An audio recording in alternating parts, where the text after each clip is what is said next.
एक छोटे से गांव के किनारे एक विशाल पीपल का पेड़ खड़ा था। गांव के बुजुर्गों का कहना था कि वह पेड़ शापित था।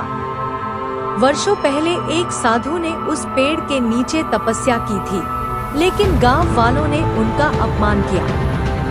क्रोधित साधु ने गांव पर श्राप दिया और उसी रात पेड़ के नीचे उनकी मृत्यु हो गई। तब से कहा जाता था कि पेड़ के पास रात में अजीबोगरीब घटनाएं होती हैं। गांव के लोग उस पेड़ से दूर रहते थे, खासकर रात के समय। कई लोगों ने दावा किया कि उन्होंने पेड़ के पास रात में सफेद साड़ी पहनी एक औरत को देखा, जिसकी आंखें जलती हुई दिखती थी। वह औरत पेड़ के चारों ओर घूमती और अचानक गायब हो जाती। जब कोई उसके करीब जाता तो उसके पैरों तले जमीन हिलने लगती और ठंडी हवा चलने लगती।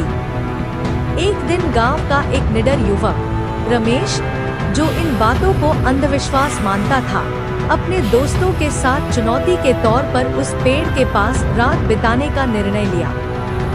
वह अपनी जिद में दोस्तों के मना करने के बावजूद वहां चला गया। आधी रात के समय अचानक तेज हवा चलने लगी और पेड़ के पत्ते जोर जोर से हिलने लगे। तभी रमेश ने देखा कि एक छाया पेड़ के तने से निकलकर उसकी तरफ बढ़ रही है।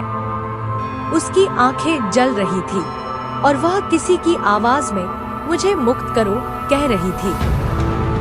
रमेश भयभीत होकर भागने लगा, लेकिन उसके कदम मानो जमीन से चिपक गए हों। वह चीखने की कोशिश कर रहा था, पर उसकी आवाज बाहर नहीं निकल रही थी। अगली सुबह गांव वालों ने उसे पेड़ के पास बेहोश पाया। जब वह जागा तो वह पूरी तरह बदहवास था और उसने गांव छोड़ दिया। तब से किसी ने उस पेड़ के पास जाने की हिम्मत नहीं की।